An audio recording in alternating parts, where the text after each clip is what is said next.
Good morning and welcome to the Tuesday morning show where ASI's most outspoken editors talk promo products. I'm Andy Cohen, editor of Counselor Magazine, and we have a great show planned for you today. It is a packed and busy show, but the studio is abuzz here this morning with the U.S. victory over Ghana in the World Cup yesterday. Isn't that right, one Joe Haley? That is correct. You're not going to rail against the referees like you were just doing, are you? No. You're only going to celebrate the victory. No, the mics went live, so I had to stop. Very good. Well, good to see you here, Joe. We also have joining us today Christopher Ruvo. Chris, how are you today? Oh, wow, Christopher. Am I in trouble, Dad, or what? Yeah. No, I figured I'd go with the formal version before we got informal. Oh, man, I'm good. I'm doing really good, obviously, after that win. You know I'm a big soccer fan, so very excited and happy. Chris was sporting his U.S. jersey yesterday, which I think he's worn for this about 4 straight days. That's about right, yeah. We're glad not can't to wash see it you now, in that jersey now. Can't wash it now.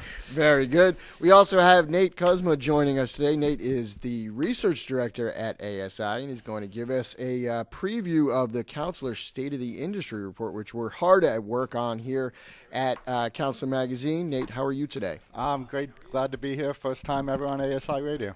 Long-time listener, first-time caller, huh? Absolutely. All right. Well, we're glad to have you. All right, we're getting ready to take your calls on how to tap into new markets. So if you have any questions about how you can break into any new markets, give us a ring at 215-953-4979. And, Joe, if we put you on the air, what are we going to give you? The valuable prize pack, $25 Visa gift card. You're going to get the finger puppets, the hand fans, and some logoed drinkware from our friends at ETS. Very cool. And a shiny new car. Oh, Chris, you just gave away a new car?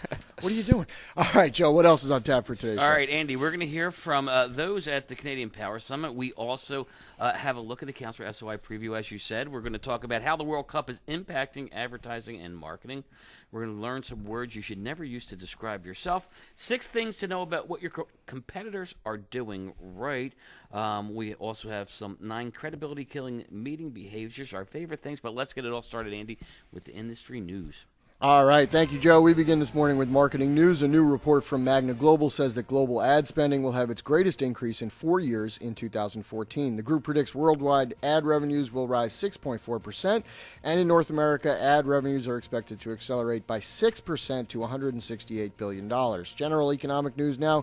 The U.S. economy is expected to grow at its fastest pace in a decade this year thanks to an energy boom, steadily falling unemployment, and a rebound in corporate investment, according to the Organization for Economic Cooperation and Development. The Paris-based group said in its latest economic overview that U.S. gross domestic product would expand 2.5% this year and 3.5% next year, which is the strongest advance since 2004. International news now. Chinese e-commerce giant Alibaba, which is preparing a U.S.-based IPO soon, has launched 11main.com, an e-commerce site that represents its first formal venture into the U.S. marketplace. The invite-only site offers a collection of items available from specialty stores and small business retailers. Plus, the ASI Power Summit Canada opened up last night near Toronto. The conference's sessions kicked off this morning, and we'll get a live update from the event a little later in the show. And finally, make sure to check out the latest episode of The Joe Show and Promogram today. Joe, what is hot for today? The meathead. I'm sorry, the what? The meathead. The meathead. Will you be sporting said meathead? Yes. Or rhymes. are you said meathead?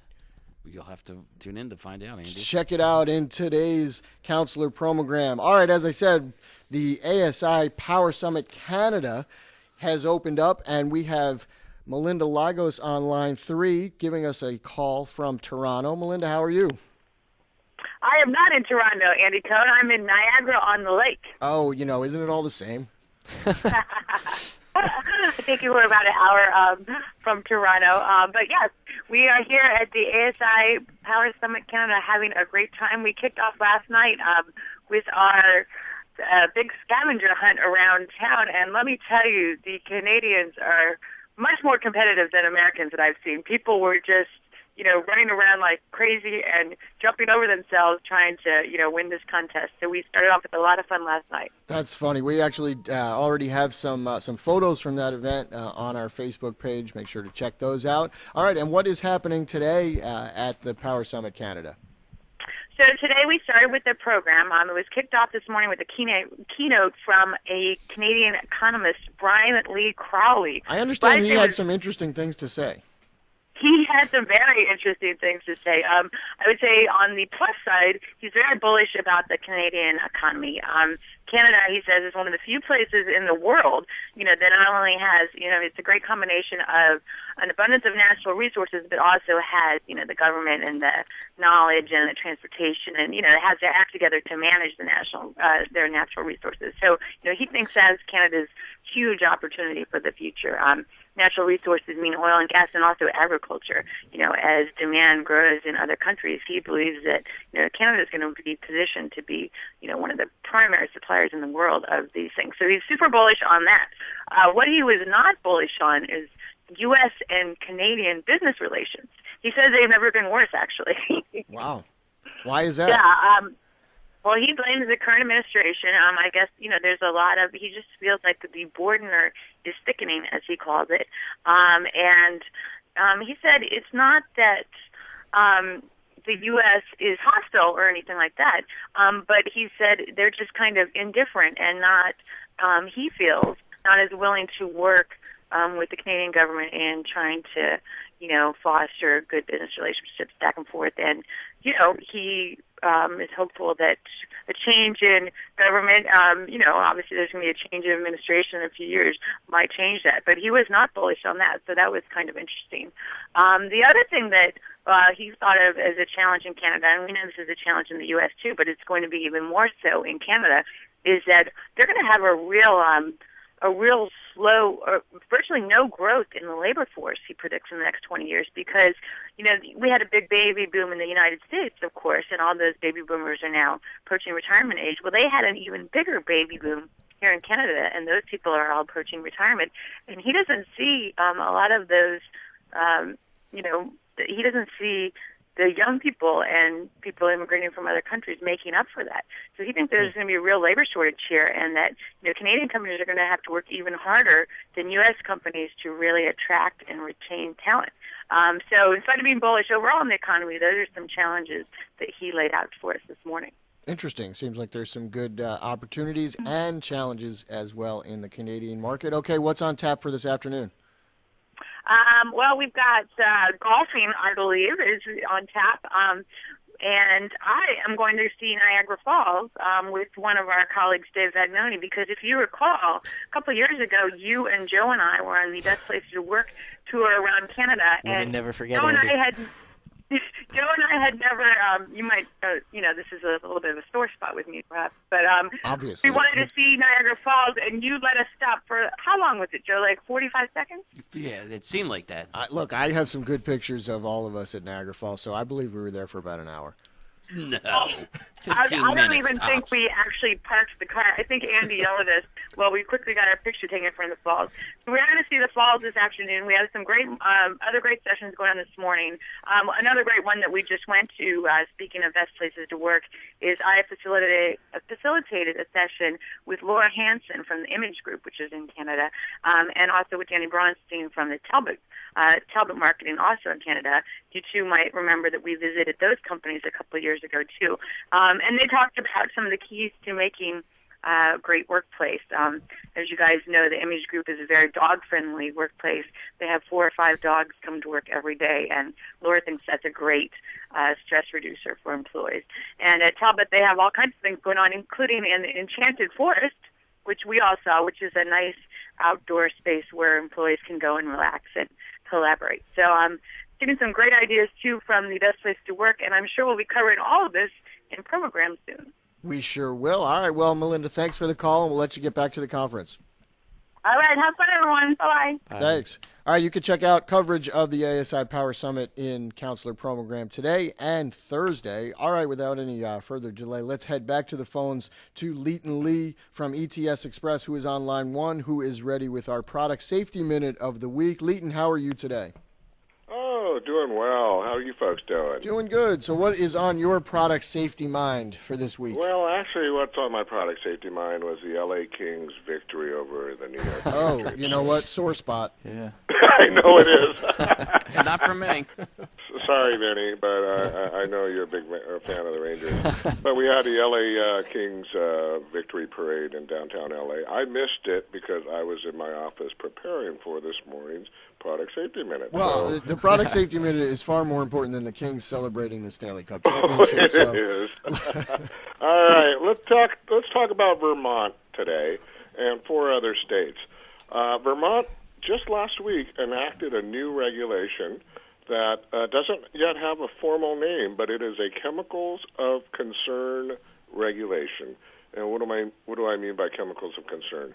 They have listed 66 chemicals that are dangerous or can be dangerous to human health and or the environment. So there are 4 other states, California, Maine, Minnesota, and the state of Washington that have very similar regulations that require manufacturers to list their products and register their products with those states if their products have any of the chemicals that are listed under each regulation.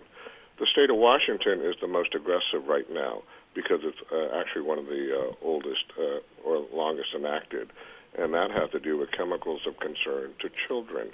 So if you make children's products and they are imported or distributed in the state of Washington, and those products have any of those 66 chemicals, you have to register your company and the products with the state of Washington. California is a whole different animal. We're not going to go into it today because it's very, very confusing. But I wanted to point it out today that Vermont has just enacted a similar regulation that requires registration. And what do we do as an industry? We run for the hills. But all kidding aside, we as suppliers in the industry have to examine very, very carefully all of our products, all the chemicals and all the components and materials that are used in our products to ensure that we are in full compliance. And what do distributors do? Make sure that the distributors and your end buyers are fully aware that there are such regulations out there and that you should choose your suppliers very carefully and ensure that they have the testing to prove it. So that is our Product Safety Minute. Have a great week. I know it's warm back there, but enjoy the heat versus snow as you've had all winter. There you go. All right, Leighton, thanks for the call. Okay, we're going to take your calls now on today's topic, which is how to tap into new markets. If you have any questions about that, give us a ring at 215-953-4979. We have a caller on the line, Kelly. Kelly, how are you today? I'm good. How are you guys? Doing good. What is your question for the hosts? All right. Well, I've done really well with selling to the education market over the past few years, but I was just wondering, what can I do to extend those relationships into some other related markets? And I figured, ask you guys, what do you guys think? Joe, what do you think? How can somebody expand their education relationships into other related sectors? Well, you know what you need to do? You need to get in touch with all the parents who run the booster clubs for the various sports and the various activities, because they're only volunteers there, but they have other jobs, real jobs. They have, they might own businesses and stuff. So that's a way to just network with them. It's like, hey, I've done these for you. I've done these sweatshirts. For the football teams, what can I do for you for your business? Who do you work for? How can I help? They already know what you do, but they also need to know that you provide this for business basis. You can do more than just hoodies. You can do direct mail pieces for them. You can do a variety of stuff for them, create collateral for them. So I would use that, those, contacts as a way to network and get into, the organizations where these people work.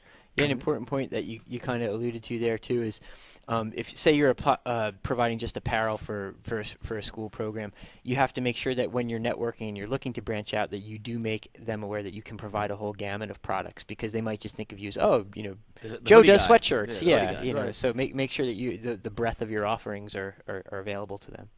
Okay. Yeah, and just look for referrals. If you've broken into a market and done really well with it, the education sector is one of the most popular markets that distributors sell to. Then those people that you sell to, they have contacts that are in other industries. Work those contacts as well as you can. And maybe institute a referral program so that you give them, a percentage off their next order if they give you referrals that turn into orders. Just to try to work that relationship a little bit further. All right, Kelly, well, thanks for the call, and hopefully that helps. And hang on the line so we can get your information for your Visa gift card. We had a good question that I wanted on our Facebook page in this topic that I wanted to address. It came from Sharon Brill. And Sharon says, we used to have a contract for a public company's HR recognition program. What is the best way to get into this market with other companies? Joe, what do you think? How can distributors get into sort of recognition programs through HR departments? You just got to contact them. You have to be there. If you're already working there, say you're working with plant supervisor or manager on safety programs and stuff, you need to be able to ask for those contacts. Who in the HR, department is a good contact? A lot of companies will refer you to a purchasing department, and that's not something you want to do. You don't want them to think of buying their promotional products almost like a commodity as you're buying reams of paper or, toner for your printers and stuff like that. So it's a whole different ballgame. But, I mean, if you're working with other departments, ask about that HR department and explain to them, about how important recognition, programs are, whether it's a quarterly recognition program, monthly, whether you're doing it for sales, whether you have a sales context through a certain period of time, whether it's end of the year. It's important to do that, to retain employees and keep employees happy. But I would just go in right that way. Yeah, I think Joe's right on in the sense that, every company has a recognition program of some kind. And another great opportunity today is wellness programs. Lots of HR departments and companies are trying to institute wellness programs to reduce their healthcare costs, and promotional products can really be a major aspect of that. So definitely talk to companies that you're working with about what they're doing in their employee recognition and also their wellness programs. Okay, we are going to take a break now to hear from our show sponsor, Hanes. But when we get back, we're going to give a preview of the Counselor State of the Industry. Hanes branded printwear has a new website designed specifically for screen printers and promotional product distributors. HanesInc.com features detailed product information and resources to help you make the most of Hanes t-shirts and fleece. For the first time, you can download high-res front and back holos of every product in every color in the format and resolution you need. Apparel pages are organized by color and product line, so you can easily find exactly what you're looking for. In addition to high-res holos, you will also find helpful sales tips on every product page. Each product is assigned a helpful return on investment scenario to illustrate the untapped return potential for you and your customers in every interaction. In our resources section, a dedicated return on investment page provides additional questions and insight to help you better understand how to meet your customers' needs with better products and better guidance. Visit HanesInc.com today for high-res holos, sales tips, and many more resources. All right, welcome back to the Tuesday Morning Show, where we've been talking about how to break into new markets and giving some advice to both people who had education clients and HR clients. If you have any comments on it, you can continue the conversation on our Facebook page or give us a call for the rest of the show at 215-953-4979. Okay, Nate, I'm going to bring you in right now. As our research director, you oversaw the Counselor State of the Industry survey, which is a beast of a survey. We have the issue coming out in mid-July, so we're kind of putting the finishing touches on it actually this week. What can you tell us as far as a preview? What are some of the findings in there that people might be interested in? Thanks, Andy. Yeah, let's talk about the preview. Let's just talk about a few of the highlights. There's still a lot of information. As Andy said, it is a beast of a survey, and it's a beast of a report. I'm sure it's going to be a beast of a magazine that's being put out covering it. But some highlights, and this is some of this is not going to come as a surprise to everybody, but some of it might. On the good side, the overall industry health for distributors, it's improving again. We've seen a steady growth over the last several years, and if you look at the overall outlook for 2014, it's even more positive than what we saw in 2013. And in fact, distributors who have over 1 million in sales are actually rating the industry a little bit higher than those with under 1 million. So it's becoming a very, very strong market, and it looks like moving into 2014 that should continue. It seemed like throughout this survey, and we are highlighting some of this in the issue, that there was a bigger difference than normal as far as opinions are concerned between large distributors and smaller distributors. Is that something we see throughout the data? Yeah, you see that absolutely throughout the data. It's not always that it's negative.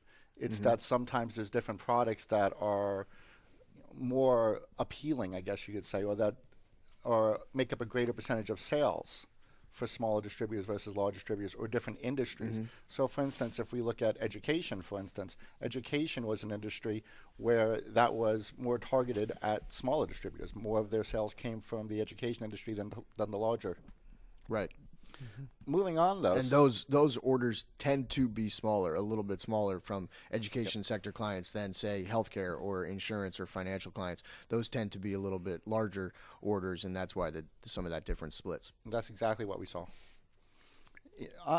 Following up on the good news about the industry health, though, almost no distributors were planning any negative personnel actions, whether that's layoffs or decreasing compensation. In fact, 1/3 of distributors are planning on increasing their number of personnel in 2014. That's a good sign. It's a great sign. Yeah, need to expand. As far as the markets go, the leading markets are health and medical. That's probably not a surprise. That's the 3rd year running. But what we did see was, for the first time in years, 3 industries now make up 10% each or more of the overall industry. So you have health and medical, then you have education, then you have finance and insurance. And finance and insurance was down. That's probably not a surprise given what happened in that market back in the last part of the decade into this, but that is rebounding. As far as what are the hot products, or what are the products that are making up the most amount of sales, it's shirts. It's always been shirts. That's what it's been. But what you see is a little bit of a movement away from T-shirts into higher end, like polos and button-downs. You see that all of a sudden increasing apart from T-shirts. Writing instruments grew again. They grew for the 3rd consecutive year, highest percentage of sales for them since 2008. Drinkware now makes up 8% of total sales. And one of the few places that will have a part to a decline is as it relates to green products. Green products actually are continuing to decline. Right now, 22% of distributors, just under a quarter, are reporting a decrease in sales of 2013. Only 8% are reporting an increase. That's interesting. That's been for a few years now, hasn't it? It just seems to. Yeah, there was a huge spike. I would say probably maybe 5-6 years ago, and then there was a leveling off, and then now I think it, as Nate said, it has started to decrease. It's been very cyclical in this industry. You know, I've been around for 20 years, and we've seen it come, and they make a big deal about it, and everyone wants to buy, eco-friendly products, and it declines, and then 5-6 years later it's back again, bigger than the previous spike, and then it's down again, and it's back again. So it's like a 5-6 year cycle. That's interesting. It seems like when price becomes a major issue for clients, green products the sales of green products just start to go down. I think too it could even have some degree to do with how things are marketed, because there's been a real clampdown over the last few years on greenwashing, calling something environmentally friendly but not really having the science to back it. It's like, oh, we have 5% bamboo in the shirt. It's environmentally friendly. So it just could be how it's being perceived in the public sphere as well. Like, it may be the same shirt, but it's no longer marketed as eco-friendly. Right. I don't know to what degree that's influencing, but it may be. Yeah, it could also be that was just a hot buzzword moving back several years ago, and now it's sort of worn off. As Joe said, it might come back, but right now it appears to be waning. Yeah. All right, Nate, anything else? One final thing, and that's just regarding e-commerce operations. Half of distributors, more than half, are now reporting they're getting at least some business from e-commerce operations. And of those... It's a huge expansion. It is. And of those, they report 1/4 of their business is coming from e-commerce. Wow. So it is a very, very big growing part of this industry. So those that do it really see a lot of result from it. And a lot of potential, I'd imagine, as well. Yeah, that is definitely something we're following, and it is a part of the State of the Industry issue, which, as I said, comes out in mid-July. Make sure to check that out online and in print. All right, Nate, thanks for the update. Chris, we were talking about the World Cup earlier. Indeed. How is the World Cup actually impacting the advertising and marketing world? Very significant impact. You'd mentioned in your news report that global ad spending's expected to go up about 6.4% this year. The World Cup advertising spend is going to be a very significant contribution to that. And you may think, oh, America, soccer's not as popular here. Well, in fact, this World Cup is poised to generate more television advertising dollars in the United States than any previous incarnation of the tournament. Exact dollar figures not available yet. So ESPN is happy. Yeah, ESPN and their parent company Disney is very, very happy. Just to give you a sampling of that, advertisers paid an average of $389,000 for a 30-second commercial spot during the last World Cup. In the 2006 World Cup, it was 129,000. So if we have something even remotely comparable to that, you're looking at a very significant increase. Of course, the other place that the World Cup is really having an impact on advertising and marketing is in the digital sphere, and in particular social media. Twitter and Facebook have all seen a pump in advertising as a result of tied to the World Cup. They've also offering special features that users can take advantage of to interact with each other on World Cup topics. And then major brands, say like Adidas, are investing heavily in their digital and online marketing this World Cup. In Adidas's case, they're spending more on their digital marketing than their television advertising, which is obviously the first time they're ever doing that. Yeah. So, the other type of marketing and advertising you have to think about is the in-stadium advertising, and then all those venues outside of the stadium. Where they're selling a variety of promotional items, and people are doing guerrilla marketing type advertising. I mean, it's huge. Yeah, and not even just the stadiums, but there's sites all over the world where people are just gathering to watch, games. Big, huge screen TVs in was it Grant Park? What's the park in Chicago? Yeah, they were there yesterday. A bunch of people there, watching the game. Yeah, those outdoor live events are great opportunities for promotional. And to bring it all full circle, there's obviously opportunity for promotional products in there as well. So you can have your clients tying into soccer themed campaigns right now. Absolutely. All right, Joe, we talk a lot about networking on this show. What are some words you should never use to describe yourself? Describe yourself? I'm a humble guy, Andy. I'm a humble guy. I'm not sure I would necessarily describe you like that, but hey. I mean, how many people really go around calling themselves humble? If you're humble, you don't call yourself humble. You don't bring that to people's attention. They already That's know a good that. point. Never thought of it like that. It's true, though. Passionate. I'm a humble bragger. Yeah.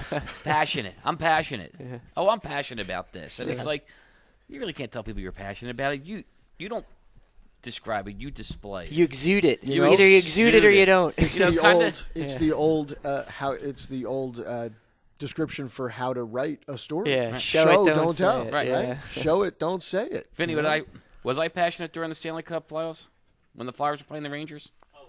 Yeah. Okay. And we're just talking about, the referees in the soccer game. If you'd like to see sports passion, follow Joe on Facebook. Then you will see some very interesting sports passion. This is one of my favorites. Telling someone that you're witty or telling someone that you're funny. It's like, oh, I'm a funny guy. And usually they're the least funny people you're going to meet. Funny people. Really funny, and then I'm going to continue to be really boring. Yeah. Funny people make you laugh. Funny people don't have to tell you they're funny. It's sort of like trying to give yourself a nickname. You can't do that. Yeah. That's true. That's a good point. It's very good. Very good. Yeah. Very good. Yeah. I'll give you two more. Straightforward. Exactly. People say they're straightforward. I'm a straightforward guy. I'm a straightforward Andy. I can tell you like it is. In other words, you're just saying that, basically I'm rude. Yeah. I'm rude. I have no tact. I don't know how to do it. And finally, don't call yourself independent, because that's kind of a little, code for, I don't work good with other people. I'm not a team player. I'm not a team player. I'm a bit of a jerk. So, anyway, we have 10 of these words. We're going to put them on our site. You're going to look at them and never call yourself or describe yourself by any of these words. Definitely do not call yourself by any of those words. All right, check that out on asicentral.com/radio. Okay, we have just enough time for our favorite things, where the editors show their favorite products of the week. Chris, why don't you lead us off? Oh, sure. So I have, it's called the Mallard Cap. Reason for that is it has a. Because you're hunting. Yeah, it has a embroidered mallard on the side of it. It's from dry duck, and it's an outdoorsy time of year, and this would be perfect for rod and gun clubs, manufacturers, outfitter shops, places where you have guys who are going to like to get outside. So it's again dry duck, and their ASI number is 50835. Very cool. My product is a 30-ounce mason jar, single-wall mason jar. That's a great idea for holding beverages. Joe's moving things in front of me. Sorry. And would be great for any corporate picnics this summer or festival giveaways. So think about outdoor events like we were talking before with this. It's available from Primeline, which is ASI 79530. Check out a picture of it online now. Joe, you're up. This is the Sip and Spray bottle, and it's a water bottle. I'm going to show you this. Open this up. You see this little thing here. That is not something that you put in the freezer to freeze. You actually fill this with water, and you put your favorite beverage with ice in here, and so you can sip it while you're on the beach, sitting poolside, you're out working outside, you sip it, and then it's got a little spray here so you can keep yourself cool. That reservoir gets cold from the ice in your beverage. You can find this from Way Too Cool. Their ASI number is 95735. You can find them online at way2coolpromo.com. I have that item at home. My son absolutely loves it. So check that out. Check out all the products on our website at asicentral.com/radio. Unfortunately, we are out of time for today, but thanks for listening. Thanks to our show sponsor, Hanes, and make sure to tune in next week when we'll give a live update from the exclusive Counselor Best Places to Work Road Tour. Have a great week, everybody.